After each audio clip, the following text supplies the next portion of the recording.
Hey guys, how's it going? It's your boy Atypical Security Guard here with the National Training Director for Echelon Protective Services, Michael Bock. Today we're going to be talking about the issues surrounding the Sig P320, basically the Echelon perspective on carrying as an officer. Bock, what can you tell us about what's going on just in general with the 320 and kind of the stance of the company? Yeah, sure. There have been many reports nationwide of the Sig 320 specifically experiencing what's known as an uncommanded discharge.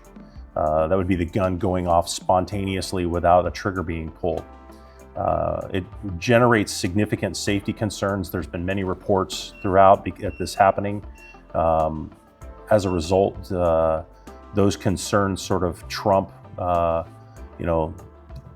any bias that somebody may have, and our biggest concern is for that of the public safety and for the safety of ourselves. And so as a result, we're going to temporarily suspend the use of the 320 until the issues get addressed and resolved. It's not something we have an opinion on, where there's conflicting information right now, and in light of all of these conflicting reports, and for just out of an abundance of caution,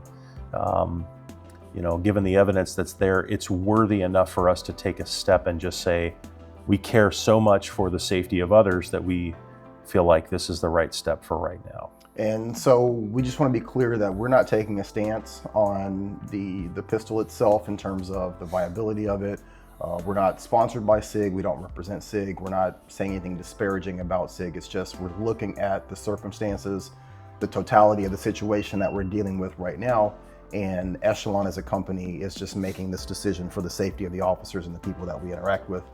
For the officers, what position is the company taking in terms of replacing or providing a firearm to actually do the job? Yeah, a lot of this is out of pocket for the officer involved, and they're the ones who have to front the bill. New holster, new training, new qualification, new pistol, and all of that comes with a significant cost. And if you drop that on people who are paycheck to paycheck, it's really difficult. So the company is stepping in and offering the ability to bridge the gap for them.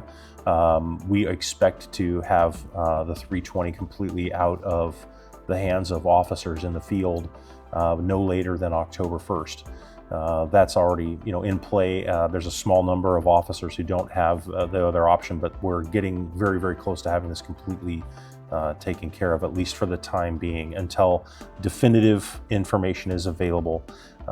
There are conflicting reports. I know the FBI just came out with a report that was concerning, and that there was also many videos available of the guns going off in holsters and such.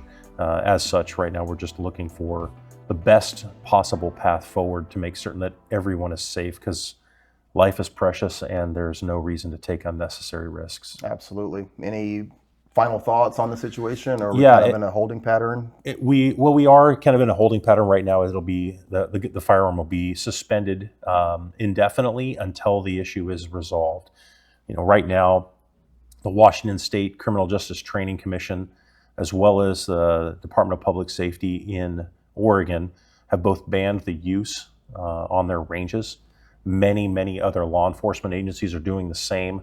And so really this is just a cautionary move that we have, and we see no reason to not follow suit. So until these issues get solved, this is the stance we're taking. We care very much about the people we're environing with and we're working with.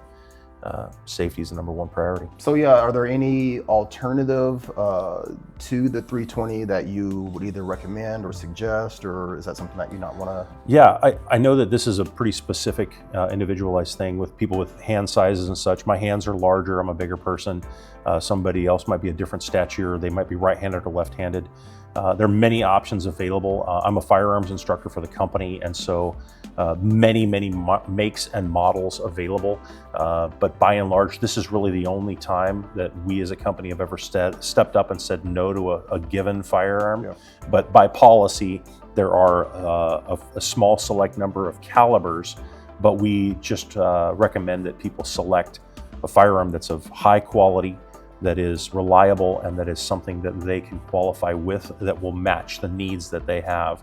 I meet with people one-on-one about those choices, and there are many manufacturers out there that meet those needs. So not a specific one out there in the world that I recommend. I'm not waving the flag of any one manufacturer over another. This is really more of an issue of caring for others and being, concerned for safety. Sounds good.